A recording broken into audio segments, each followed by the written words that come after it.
क्योंकि परमेश्वर ने जगत से ऐसा प्रेम रखा। मन और धन से जितना परसेंटेज यीशु मसीह स्वर्ग में से अगर आने लगे और आसमान में दिखाई दे गए और आप कहेंगे हे प्रभु यीशु मसीह मुझे क्षमा कर, मैं मानता हूं मैं पापी हूं। कि यीशु मसीह ने स्वयं कहा कि शैतान ने तुम्हें मांगा है कि गेहूं के समान तुम्हें फटके। आज आप सफल इसलिए नहीं होते क्योंकि आप बाइबल को पढ़ना छोड़ दिए हैं।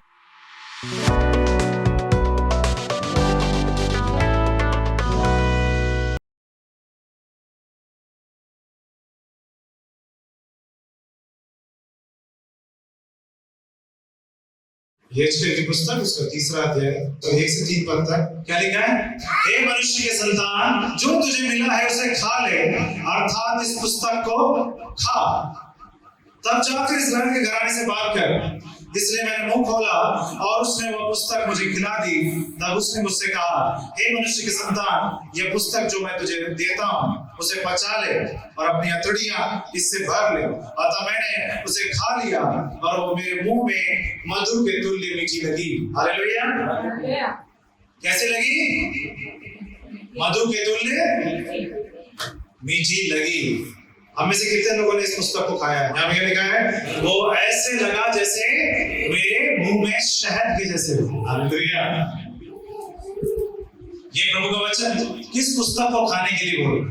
उसका नाम क्या है? बाइबल। क्या प्रभु का शिकार इसे खा रहे और पचा रहे? क्या हम इसे खा रहे और पचा रहे हैं? इसे खाली पढ़ रहे? क्योंकि शैतान को भी ये बारे में पता है और वो भी जानता है कि इस जगह पे क्या बताना है, क्या नहीं बोलना है। उसे पता है संपन्नता के लिए वचन कहाँ लिखा है, कहाँ पे बीमारी के लिए लिखा है।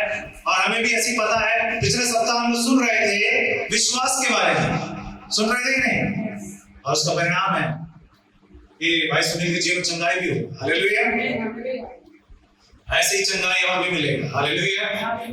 और एक चर्च पूरा चंगाई से भर जाए। और यहाँ पर आप देखेंगे जल्दी लंगड़ों को चलते हुए, बहरे सुनेंगे, अंधे देखेंगे। क्या विश्वास करते हैं? तो प्रभु का वचन क्या कहता है कि इस पुस्तक को खाने के लिए बोल रहा है। क्या करना है? याद कर लेना। ऐसा लोग बताते, दुनिया बताया जाता है कि अगर आपको कोई चीज याद रखनी है तो क्या करो? उसे पहले पढ़ो और उसको करना शुरू करो। उस पे जब चलना शुरू करोगे, अप्लाई करना चलोगे तो तुम्हें वो याद रहेगा। वो आप उस चीज को कभी नहीं भूलोगे। Whatever you learned, if you apply it on your life, अगर जो कुछ आप सीख रहे हैं अगर उसे अपने जीवन में आप लागू करना शुरू कर दे तो आप कभी भूलेंगे? तो आज हम सीखने जा रहे हैं प्रभु के वचन से। हम प्रार्थना के अंत में आमीन क्यों कहते हैं? क्यों हम प्रार्थना के आखिर में आमीन कहते हैं? सवाल नहीं, सवाल है। अगर हम देखें तो मुस्लिम भी आमीन बोलते हैं, हम लोग भी आमीन बोलते हैं। तो चलिए आज से एक नई क्रांति शुरू करते हैं। हम लोग कुछ और बोलते हैं। क्या बोलेंगे? ऐसा ही हो। आमीन बोलते तो है, लेकिन प्रार्थना खत्म करके बोले ऐसा ही हो, प्रेज द लॉर्ड। कैसे हैं? अजीब सा लगेगा क्योंकि हमारी तो आदत है आमीन बोलने की। Hallelujah. What is the meaning of the आमीन? ऐसा ही हो। आज के दिन में आमीन कहने के बाद भी हमारा क्या होता है? हम भूल जाते हैं क्या प्रार्थना की। ये जो आमीन शब्द दिया गया ये बहुत ही शक्तिशाली शब्द है। आपको मैं बता दूं, इसका मतलब ये है कि आप जो भी मांग लिए प्रार्थना में उसे आपने कहा आमीन, मतलब आमीन ऐसा ही हो। क्या विश्वास करते हैं ऐसा होगा? No, we don't believe. Why? When we say amen, इसका मतलब है ऐसा ही हो। और जब हम जब आमीन बोलते हैं ऐसा ही हो तो वो हमारे जीवन में होना चाहिए। जब हम प्रार्थना खत्म करते हैं, ये प्रभु यीशु मसीह मुझे ये जरूरत है, वो जरूरत है, ऐसा जरूरत है, और उसके बाद बोलते हैं आमीन, तो आमीन के बाद क्या होना चाहिए? ऐसा ही हो। लेकिन हमारे दिमाग में क्या होता है? पता नहीं होगा कि नहीं होगा। हमने प्रभु यीशु से मांगा, प्रभु यीशु से मुझे बुद्धि दे, समझ दे, मेरी रक्षा करें, और उसके बाद भी क्या हो रहा है? हम डर रहे हैं, घबरा रहे हैं, ओह कैसे होगा, कैसे होगा। क्या आमीन का मतलब आपकी जिंदगी में सेम है? आमीन क्यों कह रहे हैं अपने लिए? आमीन का मतलब होता है वो वैसा ही होगा जैसा मैंने परमेश्वर से मांगा है। हम आमीन बोलने के बाद भी क्या कहते हैं? वो एक घोषणा होती है जो ये कहती है मैंने जो मांगा है वो मेरी जिंदगी में होगा। उसके बावजूद हम आमीन बोलने के बाद भी कहते हैं पता नहीं सही है कि नहीं है, हो रहा है नहीं हो रहा है, ऐसा मैंने जो मांगा है वो होगा नहीं होगा, और इस बात में उलझे रहते हैं। क्या ऐसा होना चाहिए? नहीं। हमने जो भी मांगा है परमेश्वर से। उसे क्या कहते हैं? प्रभु यीशु मसीह आज मेरी रक्षा कीजिएगा, मुझे बुद्धि दीजिएगा, मुझे समझ दीजिएगा, मुझे लेके चलिएगा, हर एक जगह आने जाने में मेरी रक्षा कीजिएगा। और क्या बोलते हैं? आमीन। और उसके बाइक चला रहे तो डर रहे हैं, अरे लड़ तो नहीं जाएंगे, अरे गिर तो नहीं जाएंगे, अरे ये तो नहीं हो जाएगा। क्या हम विश्वास कर रहे हैं? क्या हमने आमीन का अर्थ को समझा? नहीं। आमीन अगर आपने कह दिया, उस निवेदन के बारे में दोबारा मत सोचिए इधर it will be fulfill or not, because you have said amen, आमीन। आपने उस निवेदन के बारे में नहीं सोचना है जो भी आपने प्रभु यीशु से मांग लिया और कह दिया आमीन। अगर आपने बीमारी से चंगाई मांगी और कहा आमीन, तो दोबारा उस बीमारी के बारे में नहीं सोचना है क्या मैं सही हूं। आमीन बोलने के बाद हमें सोचना है नहीं। यीशु मसीह ने आमीन नहीं क्यों बोला? क्योंकि वो चाहते तो और भी कुछ सिखा सकते थे, लेकिन उन्होंने आमीन बोला इसलिए ताकि हम जान लें कि जो कुछ तुमने मांगा है वो तुमने पा लिया है। ये तुम आमीन में घोषणा ही करते हो। हालेलुया। अगर हम आज की बात करें, हम आमीन तो कहते हैं प्रभु यीशु मसीह मैं दुआ करता हूँ मेरे बच्चे सलामत, दुआ करता हूँ प्रभु यीशु मसीह मेरे घर में मेरी खुशहाली और अच्छी चीजें हो। पर जब फोन आता है हमारे क्या होता है? अरे अब ठीक नहीं हो रहा, हम फिर से टेंशन में आ गए। तब आपकी प्रार्थना कहाँ रही? वो आमीन कहाँ रहा? अगर आमीन कह देते हैं, उन निवेदनों के बारे में मत सोचे जो आपने प्रार्थनाओं में विनती की है। अगर आपने प्रभु यीशु मसीह से एक बार चंगाई मांग ली तो बार बार प्रार्थना करके मत बोलिए प्रभु यीशु मसीह मुझे चंगाई दे, चंगाई दे, चंगाई दे, चंगाई दे, चंगाई दे। एक ही बात को 20 बार नहीं बोलना है। आप क्या करें? धन्यवाद मैं पा गया। हालेलुया। मैं धन्यवाद प्रभु मैं पा गया हूं। क्या करते हैं? क्या हम ऐसा करते हैं? नहीं कर रहे हैं तो नहीं मिलेगा। हम निकाल लें मरकुस रचित सुसमाचार उसका 11वां अध्याय और उसका 24वां पद। Mark chapter 11 verse 24। What is written there? इसलिए मैं तुमसे कहता हूँ कि जो कुछ तुम प्रार्थना करके मांगोगे तो विश्वास कर लो कि तुम्हें मिल गया और तुम्हारे लिए हो जाएगा। ये है आमीन का अर्थ। यहाँ में क्या लिखा है कि प्रतीति कर लो कि तुम्हें मिल गया और तुम्हारे लिए हो जाएगा। प्रतीति कर लो, प्रतीति कर लो कि तुम्हें मिल गया। ये है आमीन का मतलब। हालेलुया। जब आप प्रार्थना करके आमीन कहते हैं तो प्रतीति कर लो कि तुम्हें मिल गया।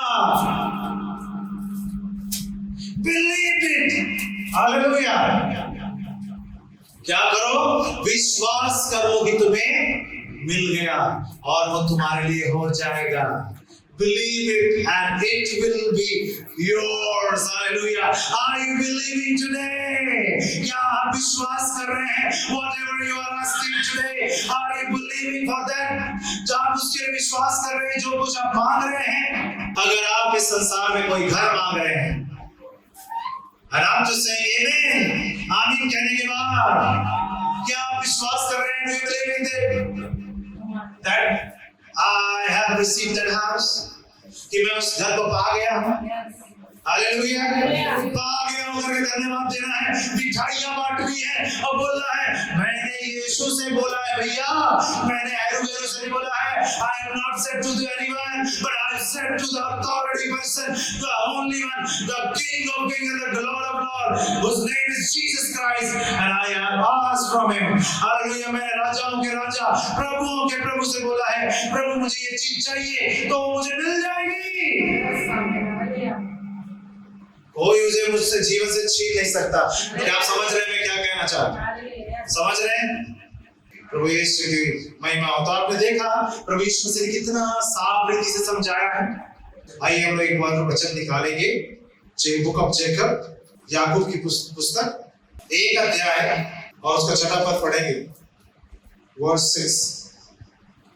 पर विश्वास से मांगे और कुछ संदेह ना करें, क्योंकि संदेह करने वाला समुद्र की लहर के समान है जो हवा से बहती और उछलती है। और वर्स 7। ऐसा मनुष्य यह ना समझे कि मुझे प्रभु से कुछ मिलेगा। वर्स 8। वह व्यक्ति दुचिंता है और अपनी सारी बातों में चंचल है। बाइबल से कहती है let him ask in faith, पर 6वें पद में doubting nothing। हालेलुया।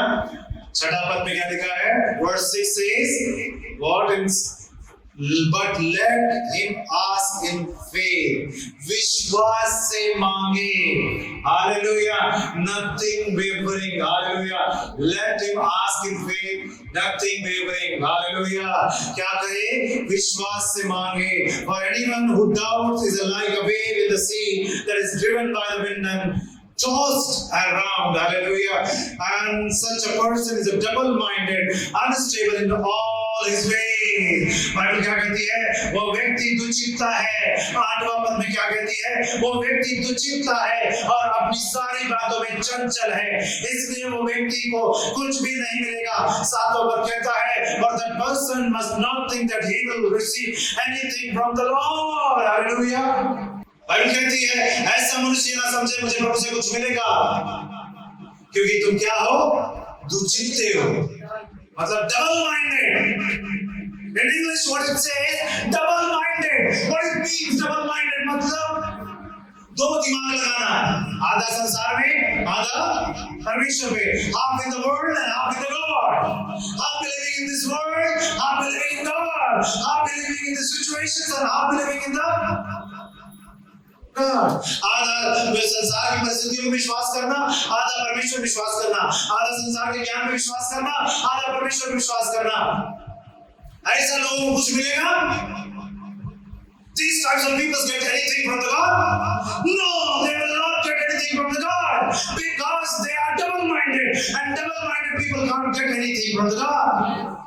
और प्रभु वचन बताता है कि दुचित्ते मन वाले लोग कभी परमेश्वर से कुछ पा नहीं सकते. आपको दो मन नहीं लगाना है. अरे होगा कि नहीं होगा, मैं इतने दिन से परेशान हूँ, होगा कि नहीं होगा. आपको अगर परमेश्वर से प्रार्थना करनी है तो आपका केवल एक ही मन होना चाहिए, होगा और होगा और होके रहेगा. Hallelujah. If you have asked from the God that it will be happen and happen and happen. Hallelujah. No doubt is there. Hallelujah. Because you have said amen, क्योंकि आपने क्या कहा है? आमीन प्रार्थना के बाद. Hallelujah. You have said amen after the prayer. It means it will be happen. Hallelujah. अगर आपको डाउट है तो आप आमीन मत कहिए. If you doubt, don't say amen. Hallelujah. अगर आपको डाउट है, don't say amen. Don't do these things as a customs and a traditions. इसको ऐसी परंपरा की तरह से या एक चला आ रहा है उसी तरह से आमीन बोले नहीं. सब लोग तो आमीन बोलते हैं, हम भी आमीन बोल देते हैं. नहीं, अगर आप आमीन कह रहे हैं इसका मतलब आप डिक्लेयर कर रहे हैं यस ये होगा. अगर आप if you are saying amen, it means you are declaring that it will be happen in your life. Oh, there is no doubt, there is no wavering in my life that it will not happen. मेरे जीवन में कोई शक नहीं है, कोई भी वो नहीं कि नहीं पूरा होगा, वो पक्का पूरा होगा. हालेलुया.